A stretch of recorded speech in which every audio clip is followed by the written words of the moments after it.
வந்துச்சுன்னா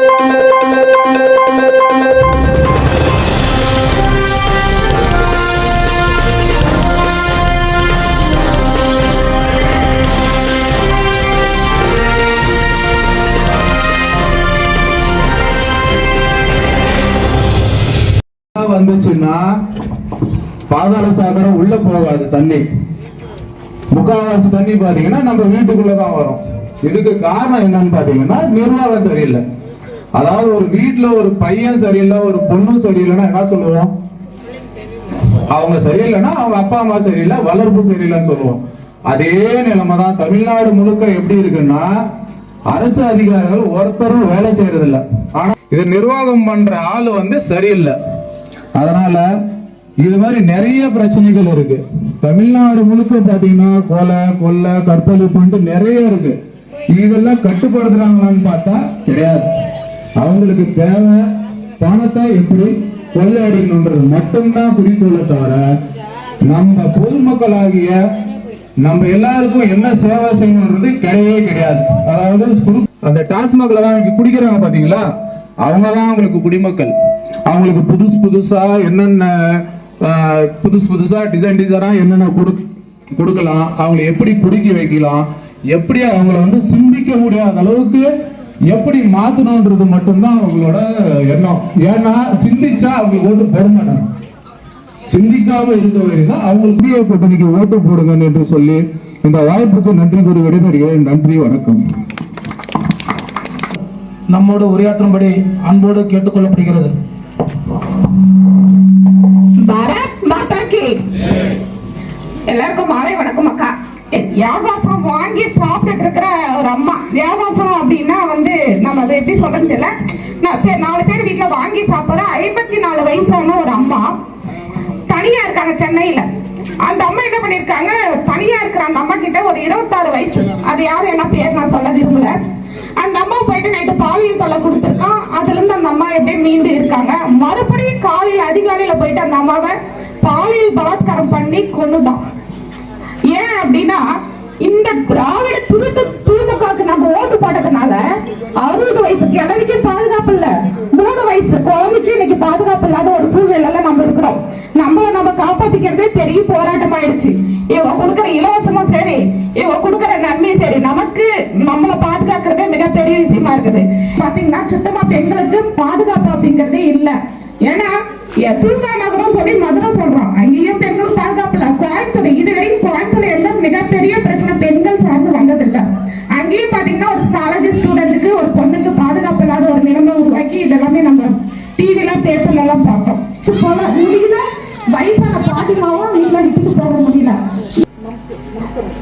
நமது எதிர்கட்சி தலைவர் அண்ணன் எடப்பாடி அண்ணார் அவர்களையும் நமது வழிகாட்டியாக இருக்கும் KPM அவர்களின் வழிகாட்டியின் பேரிலும் நமது இருமொழி பிரச்சாரத்திற்கு பிஜேபியின் அண்ணன் இங்கே வருகை தந்த சிறப்பு அழைப்பாளராக வருகை தந்த மற்றும் மாவட்ட தலைவர் மாநில செயற்குழு உறுப்பினர் அண்ணன் வேலு மாலை வணக்கத்தை தெரிவித்துக் கொண்டு எனது ஐடிவிக்கு மாவட்ட செயலாளர் போயிட்டு இந்த டிவி முன்னால் உட்காந்துறீங்களா, இந்த சீரியல் பார்த்துறீங்க. சீரியல் பார்க்கறதுனால இங்கே அது மற்ற விஷயத்தை யாருமே பார்க்கறது இல்லை. அதுக்கு தான் இந்த தெருமுனை பிரச்சாரம் போட்டு ஒரு 10 நிமிஷமாவது இந்த மகளிர்களெல்லாம் வெளியே கொண்டு வந்து இதை பேசுனா இந்த விஷயம் எல்லாமே சொன்னால் உங்களுக்கு புரியும். இப்போ நாங்கள் பேசுறது பார்த்தீங்கன்னா ஏன்னா என்னடோ நான் வந்தாங்கடா இங்கே போட்டாங்க மீட்டிங்கு, இந்த மீட்டிங்கில் பார்த்தோம்னா இங்கே வந்தாங்கப்பா இவ்வளோ பேர் சேர்ந்துருக்கிறாங்களே என்னப்பான்னு சொல்லிட்டு ஒரு 4-5 பேர் அப்படியே இப்போ வீட்டுக்கு வெளியே பாருங்க. பக்கத்து வீட்டில் இருக்கிறவங்களாம் ஜனல் வழியாக கூட கேட்டுப்பாங்க. அங்கே இருக்கிறவங்க அப்படியே வீட்டில் இருக்கிறவங்க கேட்பாங்க என்னடா பேசுகிறாங்க என்ன பேசுகிறாங்கன்னு. இந்த பிரச்சனை பார்த்தீங்கன்னா நமது எடப்பாடி அண்ணார் என்னென்ன திட்டங்களை அறிவிச்சிருக்காருன்றதை நான் அப்படியே உங்களுக்கு சொல்கிறேன்.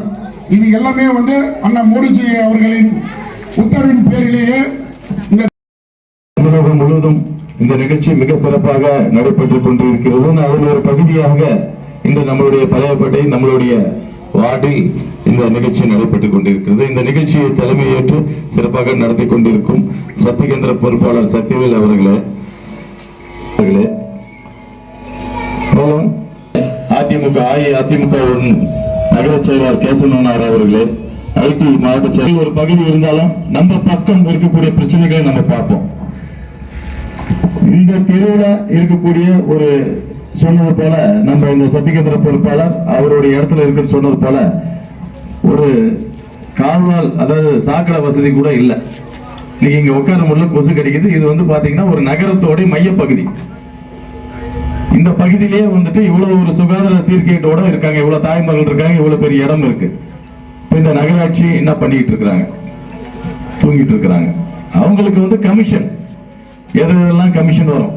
ஒரு ரோட்ல நம்ம போக முடியல, எல்லா ரோட்லயும் வந்துட்டு சைக்கிள் ஸ்டாண்டு, காரு, பைக் எல்லாமே நிறுத்திக்கலாம், எல்லாத்துக்குமே வசூல். காய்கறி கடைகள்லாம் ரோட்ல போட்டு இருக்கிறாங்க. ரோடு எதுக்கு? இந்த மாதிரி வந்து கமிஷன், கரப்ஷன், கலெக்ஷன், இதை தவிர தான் இந்த திமுக ஆட்சி.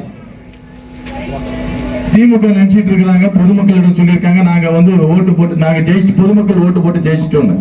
இல்ல, தவறு. இன்றைக்கு SIRல வந்து 1,26,000 வாக்குகள் கிருஷ்ணகிரி மாவட்டத்திலிருந்து மட்டும் வெளியே எடுத்திருக்கிறாங்க. அத்தனையும் போலி வாக்குகள், திமுகவால் உருவாக்கப்பட்ட வாக்குகள். நாம நினைச்சிருக்கு நாம எல்லாம் ஓட்டு, நாம என்னைக்கே அவங்களுக்கு ஓட்டு போறதில்ல. கெட்டவர்களை நம்ம என்னைக்காவது இது பண்ணிருக்கிறோமா? கிடையாது. ஆனா அவர்களா உருவாக்கி வச்சிருந்தாங்க ஒரு ஓட்டு. இன்னைக்கு அது வெளிப்படையா வெளியே வந்துருச்சு. இனி அவர்கள் வருவது கஷ்டம். இன்னைக்கு நம்மளுடைய தேசிய ஜனநாயக முற்போக்கு கூட்டணி இன்னைக்கு மிகப்பெரிய அளவுல நாங்கள் வீடுதோறும், அதாவது கிட்டத்தட்ட தெருமுனை பிரச்சாரங்கள் எல்லாமே மேற்கொண்டு வரோம். ஆனா திமுகவால உள்ள வர முடியாது. காரணம் என்னன்னா, அவர்கள் ஒரு தீய சக்தி, அவர்கள் வரவே முடியாது. இந்த மாதிரி எடுத்து பொதுமக்கள்கிட்ட வந்து என்ன சாதனைகள் செஞ்சுன்னு ஓட்டு கேட்க முடியும்? நாங்க செஞ்சதையும் சொல்லுவோம், செய்ய போறதையும் சொல்லுவோம். அவர்கள் வந்து சொல்லுவாங்களா, நாங்க கஞ்சா வித்துட்டு இருக்கிறோம், சாராய கடைகளை திறந்திருக்கிறோம், எங்களுக்கு ஓட்டு போடுங்க, நாங்க இவ்வளவு கமிஷன் வாங்கி கொள்ளையடிச்சிருக்கோம். அவங்க செஞ்ச அந்த கொள்ளையடிச்சதை பத்தி தான் அவங்க பேசி ஓட்டுகள் வாங்க முடியும். ஆனா நம்ம நல்லது செஞ்சு கேட்டு நம்ம ஓட்டுகள் வாங்கிட்டு இருக்கிறோம். அதனால தாய்மார்கள் நீங்க சிந்திச்சு பார்க்கணும். பஸ் இலவசம் உங்களுக்கெல்லாம் கொடுத்துட்டு பஸ் நிறுத்திட்டான். எவ்வளவு அழகான அந்த திருட்டு திராவிடம் பண்ணிட்டு இருக்கிற வேலை. பஸ் இலவசம் அறிவிச்சுட்டு அந்த பகுதிகளுக்கு பஸ் அனுப்புறது இல்ல. அப்புறம் எப்படி அந்த பஸ்ல அவங்க ஏறி போக முடியும்? இந்த மாதிரி அனைத்து திட்டங்களுமே அவர்களோட போடக்கூடிய அனைத்து வாக்குறுதிகளுமே கொடுத்துருவாங்க.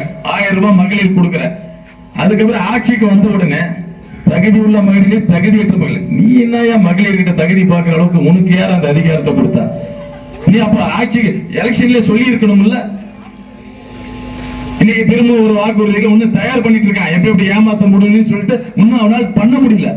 ஏன்னா செஞ்ச 530 வாக்குறுதிகளுக்கே மக்கள் கிட்ட போய் நம்ம என்ன பண்றதுன்னு தெரியாம முடிச்சிட்டு இருக்கிறான். இந்த மாதிரியான ஒரு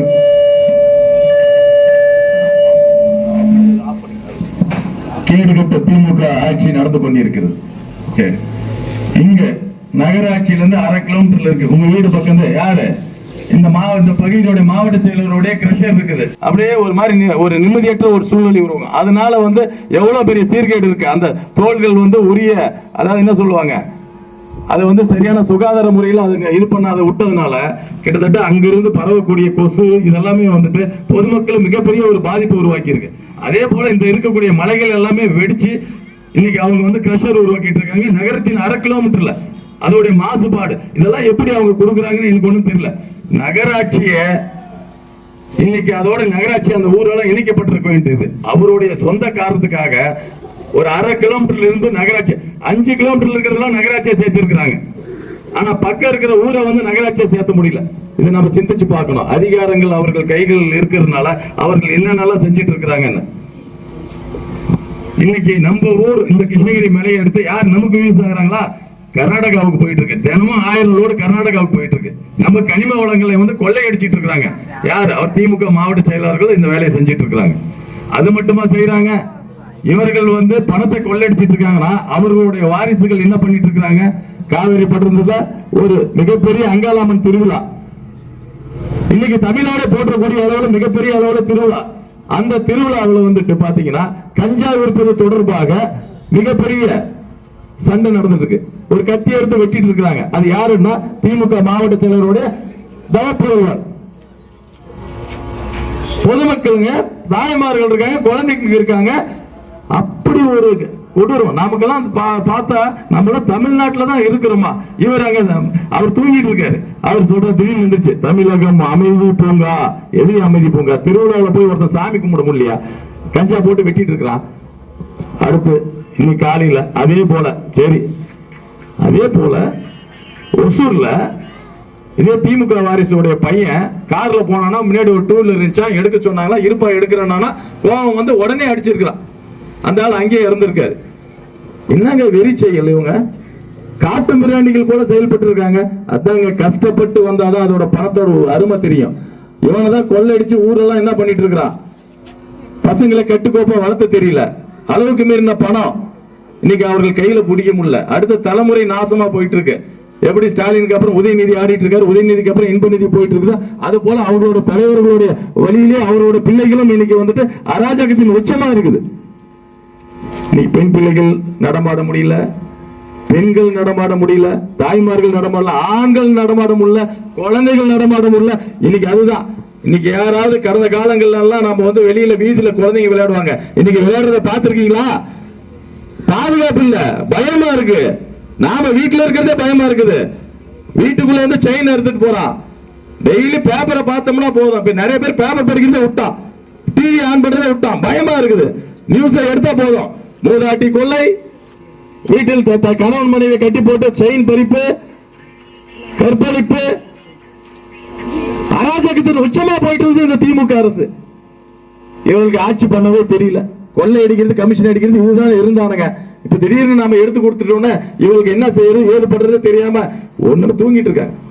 துணை முதலமைச்சர் சட்டசபையில தூங்கிட்டு இருக்காருங்க. இது எங்கேயாவது ஏத்துக்க முடியுமா?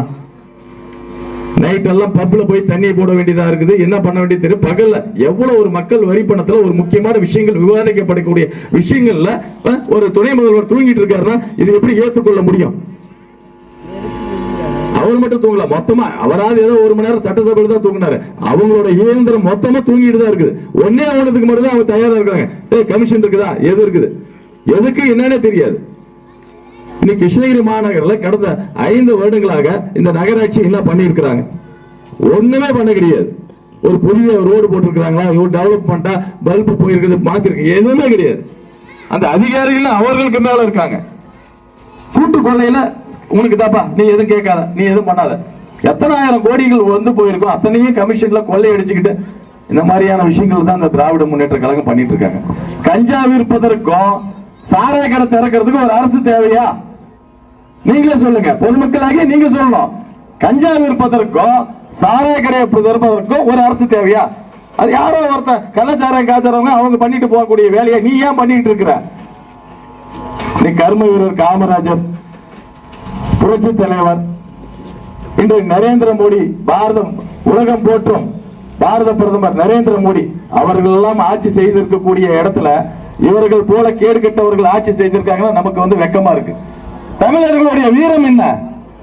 இன்னைக்கு உலகத்தை கட்டி அந்த ஆண்டவர்கள் தான் தமிழர்கள். சோழர், பாண்டியர், பரம்பரைகள் எல்லாம் பாத்தீங்கன்னா இன்னைக்கு ஒரு 10,000 குதிரை படைகளோட போயிட்டு இன்னைக்கு எத்தனையோ இடத்துல வந்து நம்ம வென்று இது பண்ணிருக்கோம். வியட்நாம்ல கோயில் இருக்குது, இதெல்லாம் சோழர்களான வரலாறு.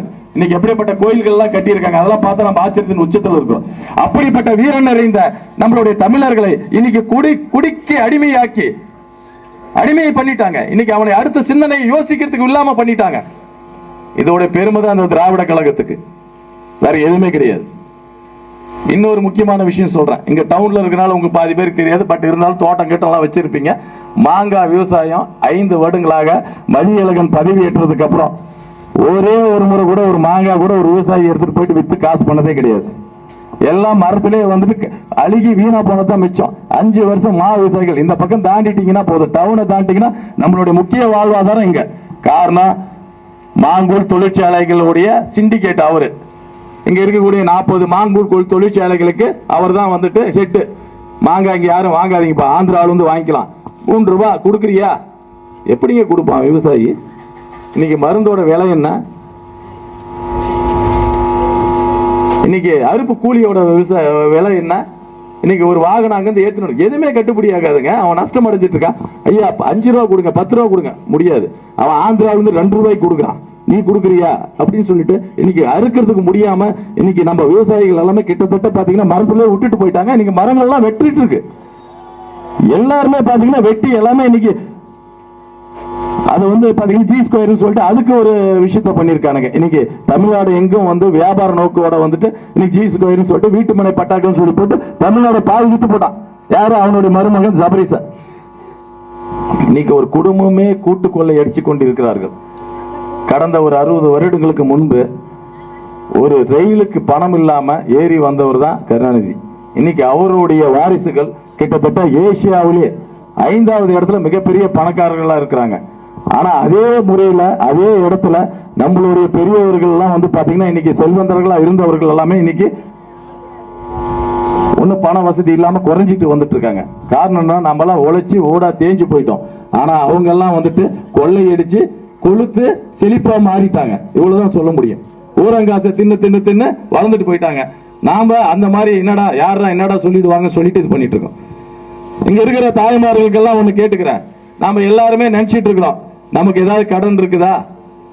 நாம ஏதோ வாங்கின கடன் தான் இருக்கும். ஏதோ 2 லட்சமோ 3 லட்சமோ இல்ல பேங்க்ல 5 லட்சம் நகை வச்சிருமோ இந்த மாதிரி கடன்கள் தான் இருக்கும். ஆனா உங்களுக்கே தெரியாம உங்க வீட்டுல ஒரு பிறக்க போற குழந்தைக்கு கூட 5 லட்சம் ரூபாய் கடன் இருக்குன்னு எத்தனை பேருக்கு தெரியும்? இன்னைக்கு இந்த தமிழக அரசோட சாதனை அதுதான். இன்னைக்கு இப்ப இது பண்றாரு ஒன்றிணைவோம் வெல்லுவோம் போட்டுட்டு இருக்காருல, அதான் ஒன்றிணைந்து விழுந்ததுனாலதான் இன்னைக்கு வந்துட்டு ஒவ்வொரு 10 லட்சம் கோடி கடன் இன்னைக்கு தமிழகத்தின் மேல. இன்னைக்கு இந்திய மாநிலங்களிலே அதிக கடன் சுமை உள்ள ஒரு மாநிலம் எதிரான தமிழகம். நமக்கு வெக்கமா இருக்கு. இந்த மாநிலம் வந்து எதுல நடந்துட்டு இருக்குது? சாராய வியாபாரத்துல நடந்துட்டு இருக்குது. அவன் சொல்ற அந்த திட்டங்கள் அனைத்துமே வந்து சாராய வர காசுல தாங்க நாங்க பண்றோம்ன்றான். இன்னைக்கு எத்தனை குடும்பங்கள் அழிஞ்சு போயிருக்குது? இன்னைக்கு எத்தனை பேர் வியாதியில் என்ன லிவர் போயிடுச்சு, கிட்னி போயிடுச்சு, கண் பார்வை போயிடுச்சு இந்த ட்ரிங்க்ஸ்னால. இன்னைக்கு அவங்களுக்கெல்லாம் வாழ்வாதாரம் நீ பதில் சொல்லுவியா? இப்படிப்பட்ட கேடு கெட்டவர்களுக்கெல்லாம் நாம வந்து இங்க முதலமைச்சராக இருக்காங்க. இவர்கள் எவ்வளவு பெரிய தலைவர்கள் அலங்கரிச்சு அந்த சிம்மாசனத்தை இவர்கள் எல்லாம் வந்து உட்கார்ந்ததுனால நமக்கு அதை வந்து எந்த மாதிரியான ஒரு கரை படிந்து இருக்கு அந்த சிம்மாசனத்துக்கு. முதலமைச்சர் என்ற பதவிக்கே ஒரு கரை படிந்த ஒரு சுச்சுவேஷனா இருக்கு இன்னைக்கு. இன்னைக்கு அவர்கள் எல்லாம் வந்துட்டு நாம தெருவிலே விடக்கூடாது. இந்த இடத்துல நீ வராத, நீ எதுக்கு வர? நீ இன்னைக்கு திருப்பரங்குன்ற தீபத்தூண்ல தீபம் ஏற்றக்கூடாது. யோ, நாட்டில் 1008 பிரச்சனை இருக்கியா? அதை சொன்னவர்கள் இஸ்லாமியர்கள் கிடையாது, கிறிஸ்துவர்கள் கிடையாது. இவங்க சொல்றாங்க புதுசா திராவிட மாடல்னு. இவங்களுக்கு என்ன போச்சு? அடுத்தவர்களுடைய காரணம் என்ன தெரியுங்களா? இதுல எல்லாம் பிளவு பண்ணி அவங்க வந்து அதுல ஓட்டு எடுக்கணும். யாரும் கூட்டமா நல்லா இருந்துடக்கூடாது. தமிழகம் ஒன்னா இருந்துடக்கூடாது. இவர்களுக்கு என்ன அக்கறை? கச்சத்தேவை வந்து விட்டு கொடுத்தவங்க தான் இவங்க எல்லாம். எப்படி காங்கிரஸ் வந்துட்டு அங்க மேல காஷ்மீரை விட்டு கொடுத்து சைனா கூட மற்றதெல்லாம் விட்டு கொடுத்தாங்களோ அது போல இவங்க எல்லாம் வந்து கச்சத்தேவை விட்டு கொடுத்தவங்க தான். இன்னைக்கு நாளைக்கு தமிழகத்தை விற்க மாட்டாருன்னு இவங்களுக்கு என்ன நிச்சயம்? சிந்திச்சு பார்க்கணும். நல்ல பண்புள்ளவர்களை, நல்ல குடும்பத்திலிருந்து வரக்கூடியவங்களை நாம ஆட்சியில தேர்ந்தெடுக்கணும். எடப்பாடி அண்ணார் அவர்கள்லாம் இருக்காங்க. ஒரு கஷ்டப்பட்டு ஒரு விவசாய குடும்பத்திலிருந்து வந்து இன்னைக்கு ஆட்சியாளராக மாறி இருக்கிறாங்க. ஆனா இவங்களுக்கெல்லாம் ஏதாவது வரலாறு உண்டா? திருட்டு ரயில் ஏறி வந்து ஏதாவது தொழில் பண்ணியிருக்காங்களா? ஏதாவது இந்த தொழில் பண்ணியிருக்கம்பா இதுல வந்து வருமானம் சொல்ல முடியுமா? சொல்ல முடியாது. அவர்களுக்கெல்லாம் யாருன்னா இந்த மாவட்ட செயலாளர்கள், இங்க இருக்கக்கூடிய இவர்கள் தான். அவர்கள் எல்லாம் பணத்தை கொண்டு போய் கொடுக்கக்கூடிய புரோக்கர்களா செயல்பட்டு கொண்டிருக்கிறார்கள். என்ன வேணாலும் பண்ணு, எனக்கு இவ்வளவு காசு வந்துடணும் ஒரு மாசத்துக்கு. அது எத்தனாயிரம் கோடின்னு நமக்கு தெரியல. ஒரே 2 மாசத்துல 35,000 கோடி சம்பாதிச்சிருக்கிறாங்களா துணை முதல்வரும் அவருடைய மருகன் சபரிசனும். இது வந்து எல்லாம் நியூஸ்ல வந்து தான், நாங்க எதுவும் சொல்லல. அதே போல இங்க இருக்கிற மாவட்ட செயலாளர் வந்து மலைமொழிக்கு மதியழகன் சொல்லிட்டு அவர்களுடைய கட்சிக்காரங்களை சொன்னது, நாம எதுவும் சொல்லல. அவருடைய கூட இருந்த பிஏ அதிகமான்னு சொல்லிட்டு அவர் என்ன பண்ணாருன்றது ஊருக்கே தெரியும். அது ரொம்ப ஒரு வாய் சொல்லி நம்ம பேச முடியாது. இப்படிப்பட்டவர்கள் எல்லாம் வந்து பொறுப்புள்ள பதவியில இருந்து கொண்டு இன்னைக்கு வந்து பொதுமக்களை வஞ்சிட்டு இருக்கிறாங்க. இன்னைக்கு மழையே பொய்த்து போய்விட்டது இவர்கள் பண்ண அராஜகத்தினால. இன்னொரு 3 மாசம் இவங்க இருந்தாங்கன்னா குடி தண்ணிக்கெல்லாம் பஞ்சம் ஏற்பட்டும் போல இருக்கு. எந்த ஒரு நீர் மேலாமையும் எதுவும் பண்ணது கிடையாது. சென்ட்ரல் கவர்மெண்ட் ஃபண்ட் எது வந்தாலும் அதுக்கு ஸ்டிக்கர் ஒட்டிக்க வேண்டியது. அதாவது ஸ்டிக்கர் ஒட்டி தொலையுது. நீயாவது ஏதாவது பண்ணியா? அதையும் பண்ண விடுறதில்ல. இன்னைக்கு ஏரி வேலைகளில் கொள்ளையடிக்கிறது. மத்திய அரசாங்கம் ஒரு அமௌண்ட் போட்டாங்கன்னா அவங்களுக்கு வந்து பாத்தீங்கன்னா அந்த ஏரி வேலைக்கும் கொள்ளையடிச்சு அது பாத்தீங்கன்னா திமுக காரனுக்கு மட்டும் கொடுக்கறது. மற்ற கட்சிக்காரங்களுக்கு யாருக்கும் எதுவுமே கொடுக்கறது கிடையாது. அப்ப திமுகவுக்கு தான் நீ வந்து முதலமைச்சரா? மத்த பொதுமக்களுக்கெல்லாம் முதலமைச்சர் கிடையாதா? ஒண்ணு வந்தமா சுய அறிவோட செயல் பண்ணோம். துண்டு சீட்டியாம எழுதி கொடுக்கறத மொத்தமா பார்த்து படிச்சுட்டு இருந்தா இது ஆகுமா? இன்னைக்கு ஏதாவது ஒரு நல்ல திட்டம் கிருஷ்ணகிரி நோக்கி ஏதாவது ஒரு நல்ல விஷயம் நடந்திருக்குதா? எதுவுமே நடக்கல. எப்படி ஒரு வளரும்? மிக மாவட்ட தலைநகரம் இன்னைக்கு பார்த்தா அப்படியே சோர்ந்து போய் இருக்குது. நகரத்தை பார்த்தா ஒரு எழுச்சியா இருக்கணும், அந்த எழுச்சியே இல்லை. இவங்க ஆட்சி செஞ்ச விதம் அந்த மாதிரி. இனி ஒரு கணம் கூட அவர்களை யோசிக்க கூடாது. வருவாங்க வேஷம் கட்டிக்கிட்டு, எல்லாம் இது வரைக்கும் போறாங்க. ஓட்டு போடுறதுக்கு அப்புறம் யாரும் வந்தாங்களா? யாரும் இல்லை. அப்படியே புது ட்ரெஸ் போட்டுட்டு கலையாம வருவாங்க. எங்களுக்கு ஓட்டு போடுங்கள் அப்படின்ட்டு வருவாங்க. நாம என்ன சொன்னோம்? என் தெருவுக்கே வராதா, போடாத பக்கம் நாம விரட்டி அடிக்கணும். என் சாமி வேணான்ட்ட, எங்களுடைய வழிபாட்டு முறைகளை நீ வந்து வேண்டாங்கிற, அப்புறம் நீ என்னத்துக்கு இங்க உள்ள வரணும்?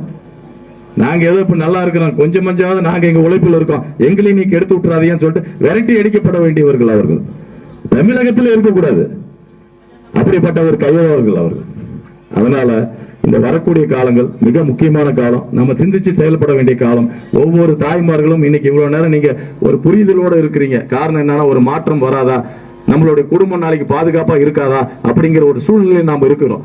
நீங்க பயந்துட்டு இருக்கிறோம். ஒரு ஆண்மகன் வெளியே போனாலும் பயம், ஒரு பெண் வெளியே போனாலும் பயம். பயந்து பயந்து நம்ம சாகக்கூடிய ஒரு சூழ்நிலையா இருக்கிறோம். பட்ட பகல்ல நடந்து கொண்டிருக்கிறது இன்னைக்கு கொலைகள் எல்லாமே. ஏதோ போல இன்னைக்கு கிருஷ்ணகிரி போராட்ட களமா மாறிட்டு இருக்கு. இன்னொரு விஷயம், நிறைய பேர் நம்ம போய் ரவுண்டானாவில் காலைல 11 மணிக்கு போனோம்னா போதும், அரசு அதிகாரிகள் ஒரு பக்கம் போராட்டம், தாய்மார்கள் பாவம் பிஞ்சு குழந்தைகளை வச்சுக்கிட்டு போராடுறாங்க, சத்துணவு அமைப்பாளர்கள். நீ வாக்குறுதி சொன்னதானே நிறைவேற்றணும், அதை நிறைவேற்றாம பாவம் அவங்க எல்லாம் வந்து ஏங்கிட்டு இருக்கிறாங்க. பணி நிரந்தரம் பண்றேன், அது பண்றேன். இப்ப கேட்டா எனக்கு ஃபண்ட் இல்லைன்ற. அப்ப நீ சொல்றதுக்கு முன்னாடி உனக்கு தெரிஞ்சிருக்கணும்ல. அப்ப போய் பித்தலாட்டம் பண்ணிட்டு இருக்கிறீங்களா? எவ்வளவு நாளும் சொல்லி ஆட்சிக்கு வந்துடலாமா? கலெக்டரேட் முன்னாடி போராட்டம், கலெக்டரேட் ஒரு நல்ல விஷயங்கள் கூட போக முடியல. பரிதாபமா இருக்கு அவர்களை நினைச்சோம்னா. அப்படியே உச்சி வெயில நின்றுட்டு இருக்காங்க. அன்னைக்கு 300-400 பேர் தாய்மார்களை வந்து குண்டு கட்டா தூக்கிட்டு போறாங்க. ஏன்னா ஈவு இருக்கும் இல்லையா? 15 நாளா பாவம் வெயில போராடிட்டு இருக்காங்க. ஒரு ஷாமினா போட்டு போராடிட்டு இருக்காங்க. அதை வந்து கழட்டுறானுங்க இவனுங்க. ஷாமினா கழட்டுறதுல விட்டுறதா அவங்களோட பிரச்சனைகளை பத்தி கேளுடானா, இப்படிப்பட்ட கேடு கட்டமான அரசு. இவர்கள் எல்லாம் பெண்கள் பாதுகாப்பா? ஒரு வட இந்தியர்கள் 3 பேர் வந்தாங்க, ஒரு குடும்பம் நம்மள பஞ்சம் முளைக்கு வந்தவங்க, அவங்கள கொண்டு போட்டிருக்கிறான் ஏரியில. இதுதான் இந்த அரசாங்கத்துடைய லட்சணம். ஒரு பக்கம் நீங்க தமிழக அரசு காலையில செய்தித்தாளை எடுத்தீங்கன்னா போதுங்க, செயின் பறிப்பு இதுதான் நமக்கு பார்த்தா எதுக்குடா. அதே போல மத்திய அரசோட திட்டங்கள்லாம் நீங்க பாத்தீங்கன்னா, மோடி அவர்கள் நின்று மிக பிரம்மாண்ட பாலத்தை திறந்தார்.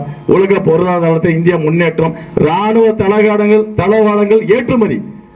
ஒரு காலத்துல காங்கிரஸ் பீரியட்ல கெஞ்சிட்டு இருக்கணும் ரஷ்யா கிட்டயும் அமெரிக்கா கிட்டயும், ஐயா நான் சண்டை போட போறேன், எனக்கு துப்பாக்கி கொடுங்க ஐயா அப்படின்னு சொல்லிட்டு கெஞ்சிட்டு இருந்த காலமெல்லாம் உண்டு. ஆனா இன்று அப்படி இல்ல. உலக நாடுகளுக்கே உனக்கு என்ன வேணும் கியூல நிக்கிறான். அப்பாயின்மெண்ட் இல்ல, என்னால இவ்வளவுதான் கொடுக்க முடியும் சப்ளை. அக்னி ஏவுகணைக்கு இன்னைக்கு கிட்டத்தட்ட 45 வரைக்கும் ஆர்டர்ஸ் எடுத்து வச்சிருக்கான். எப்படி திருப்பதியில வந்துட்டு முக்கியமான சில தரிசனங்களுக்கு வந்து 20 வருஷங்களுக்கு இல்லையோ, அது போல நம்மளுடைய ராணுவ தளவாடங்களுக்கு இன்று அவர்கள் 20 வருடங்கள் உலக நாடுகள் காத்து இருக்கக்கூடிய ஒரு சூழ்நிலையை இன்னைக்கு உருவாக்கி இருக்கு இந்த மத்திய அரசு. இவர்களால் ஒரு திட்டத்தை சொல்ல முடியுமா என்று? சாராயம் இருப்பதை தவிர, கஞ்சா இருப்பதை தவிர வேற ஏதாவது இவர்களால் ஒன்று சொல்ல முடியுமா? மானம் கெட்டு வெக்கம் கெட்டு இந்த அரசு நடந்து கொண்டு இருக்கிறது. நமக்கு வெக்கமா இருக்குது. தமிழகத்தில் ஸ்டாலின் ஆட்சி செய்கிறார் என்று சொன்னால் நமக்கு உடம்பு கூசுகிறது. இந்த நிலை மாற வேண்டும். இந்த மாற்றத்தை நாம் கொண்டு வர வேண்டும். ஒவ்வொரு தாய்மார்களும் நீங்க சிந்திச்சு செயல்பட வேண்டும். நம்ம சொல்லணும் அக்கம் பக்கம், எம்மா நம்ம ஒரு டைம்ல ஏதோ தப்பு பண்ணிட்டோம், இனி அந்த தவறை செஞ்சிடக்கூடாது அப்படின்னு சொல்லிட்டு நீங்க எல்லாருமே சேர்ந்து அவர்களை தமிழகத்தை விட்டு விரட்டி அடிக்கப்பட வேண்டியவர்கள். 2 லட்சம் தமிழர்களை கொன்று குவிக்கும் போது, இன்னைக்கு காங்கிரஸ் வந்து அன்னைக்கு எல்லாம் இருக்கும்போது, அன்னைக்கு கொன்று குவிக்கும் போது இவர்கள் வந்து பாத்தீங்கன்னா மத்திய அரசாங்கத்தில் அங்கம் வைத்தவர்கள். சும்மா நாடகம் ஆடிட்டாரு. வந்து பீச்சில் வந்து இந்த பக்கம் ஒரு அம்மா இந்த பக்கம் ஒரு அம்மா படுத்துக்கிட்டு நாடகம் ஆடிட்டு போயிட்டாரு. இன்னைக்கு 2.5 லட்சம் பேர் சேர்த்தான் தமிழர்கள். அதே போல மதுவை கொடுத்து இன்னைக்கு அன்னைக்கு குண்டை போட்டு சாகடிச்சானுங்க. இன்னைக்கு மதுவை கொடுத்து இன்னைக்கு தமிழக மக்களை கொன்று இருக்கிறார்கள். மது என்ன மருந்தா? விஷம். கொஞ்சம் கொஞ்சமா விஷம் ஒரு குடும்பத்தை அழிச்சு கொண்டு இருக்கிறது. இதை நம்ம உணரணும். அதனால வரக்கூடிய காலங்கள்ல இந்த டாஸ்மார்க்கை திறக்கக்கூடிய அரசு நமக்கு வேண்டாம். கல்வி நிலையங்களை இப்ப ஒரு நல்ல கல்வி நிலையங்கள் இங்க இருக்கு, நல்லா பாத்துறீங்க. அந்த இடத்துக்கு போக முடியுமா? நம்ம பிள்ளைங்க தான் போய் படிக்கிறாங்க. அதுக்கு ஏதாவது ஒரு சுகாதார வசதி இருக்கா? பாத்ரூம் இருக்கா? கழிப்பிடம் இருக்கா? இல்ல அந்த குழந்தைங்க போய் சாப்பிடுற இடத்த பார்த்தா நம்ம சாப்பிட முடியுமா? ஒரு ஃபேன் வசதி இருக்கா? எப்ப அந்த பில்டிங் இடிஞ்சு விழும் போல இருக்கு. ஆனா டாஸ்மாக் கடைக்கு போனா நாளைக்கு காலைல ஒண்ணு திறக்கிறானா அதுக்கு ஒரு சிசிடிவி கேமரா, அனைத்து வசதிகளுமே பண்றான். ஏன் பிள்ளைகள் படிக்கக்கூடியதுல ஒரு சிசிடிவி கேமரா வேணும்னு சொல்லிட்டு அனைத்து அரசியல் கட்சிகளுமே கேட்டுட்டு இருக்காங்க. ஆனா அதுக்கு கொடுக்கறதுக்கு அவனுக்கு மனசு கிடையாது. காரணம், சாராயம் விற்கிறவன், இவனுக்கு எதுவுமே தெரியாது அதை பத்தி. ஒரு அரசாங்கம், ஒரு நாடு எப்படிங்க முன்னேறும் அதை சொல்லுங்க. சாராயம் வித்த முன்னேறுமா இல்ல கல்வி கொடுத்தா முன்னேறுமா? சொல்லுங்க. கல்வி கொடுத்தாதான் முன்னேறும். இன்னைக்கு கல்வி நிலையங்களை இன்னைக்கு கவர்மெண்ட் ஸ்கூல்ஸ் எல்லாமே மூடிட்டு வராங்க, ஆனா டாஸ்மார்க்ல திறந்துட்டு வராங்க. இது ஒண்ணு போதுங்க அவங்களோட செயல்பாடுகள் என்னன்ட்டு. காரணம் என்ன? சாராயாளிகள் அத்தனையுமே டிஆர் பாலு, தகச்சு ரச்சக, கனிமொழி இவர்களோட தான். அதை வித்து அதை காசு பண்ணி அதுல வாழ்ந்துட்டு இருக்கிறாங்க. இதெல்லாம் நாம கொஞ்சம் சிந்திச்சு நிறைய பார்க்கணும். அதாவது அவர் தலைவர்கள் மட்டும் இல்ல, அந்த ஒட்டுமொத்த கூட்டமே கொள்ளை கும்பலா தானே செயல்பட்டு கொண்டிருக்கிறாங்க. அதனால எந்த லெவலில் வார்டு மெம்பரா கூட வரக்கூடாது. அந்த மாதிரியான விஷயங்களை நம்ம செயல்பட்டு இன்று வரக்கூடிய காலங்களில் மிக தெளிவானவர்களுக்கு நம்ம எடப்பாடி அண்ணன்லாம் நீர் மேலாண்மை, அதாவது சொல்ல போனா ராஜராஜ சோழனுக்கு அப்புறம் 1000 ஏரிகளுக்கு நீர் கொடுத்தவர். இன்று அந்த திட்டங்கள் எல்லாம் முடக்கி வச்சிருக்கிறதா இந்த ஒரு அரசு. இவர்களுக்கெல்லாம் எந்த ஒரு நல்ல திட்டமும் பிடிக்காது. டிஆர் பாலு ஒரு 30 வருஷத்துக்கு முன்னாடி கிளீனரா இருந்தாராம். இன்னைக்கு 10 கப்பலுக்கு அதிபதியா இருக்காரு. ஒரு கப்பலோட விலை 2000 கோடி. யோசிச்சு பாருங்க, நமக்கு சைபர் போறது எவ்வளவுன்னு தெரியாது. இப்படி எல்லாம் சம்பாதிச்சிட்டு இருக்கிறாங்க. ஏவாவால இன்னைக்கு அவர் திருவண்ணாமலை அவரது அருணாச்சலேஸ்வரரோட அதிக சொத்து. எப்படி நம்மளுடைய சாமி அருணாச்சலேஸ்வரர் இருக்காரு இல்லைங்களா திருவண்ணாமலையில, அவரோட அதிக சொத்து. இந்த மாதிரி எல்லாம் நடந்துகிட்டு இருக்குது. இதெல்லாம் நம்ம சொன்னோம், நிறைய பேசணும்னா பேசிட்டு இருக்கணும். தாய்மார்கள்லாம் போயிட்டு எல்லாருக்கும் உணவு சமைக்கணும். வீட்டில் நிறைய டைம் ஆயிடுச்சு பாவம். அதனால நீங்க இவ்வளவு நேரம் நீங்க கேட்டீங்க, இது பண்ணீங்க. உங்களுக்கு எங்களோட அதிகமா தெரியும், அதிக விஷயங்கள் நீங்க தெரிஞ்சிட்டு இருக்கிறீங்க. இன்னைக்கு காலகட்டங்கள் அவ்வளவு அதிகமா இதாயிடுச்சு. மோடியோட சிந்தனைகள் அந்த மாதிரி ஒவ்வொரு வீட்டுக்கும் இன்னைக்கு மோடி ஐயா என்ன பண்றாரு, இவர் ஸ்டாலின் என்ன திருட்டு, மோடி ஐயா என்ன நல்லது பண்றாரு, ஸ்டாலின் ஐயா என்ன திருட்டுத்தனம் பண்றாரு, எல்லாம் பொதுமக்களுக்கு தெரியும்.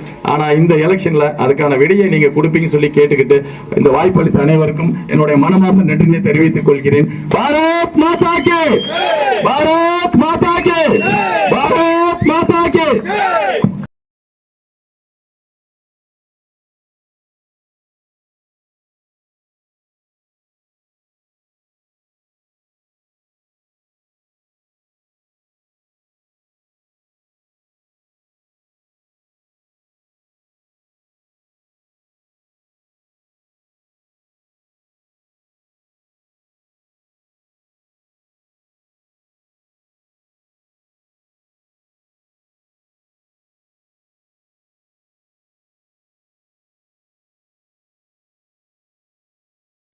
மற்றும் பொதுமக்களே அனைவருக்கும் நன்றியை கூறிக்கொண்டு இத்துடன் முடித்துக் கொள்கிறோம். நன்றி, வணக்கம்.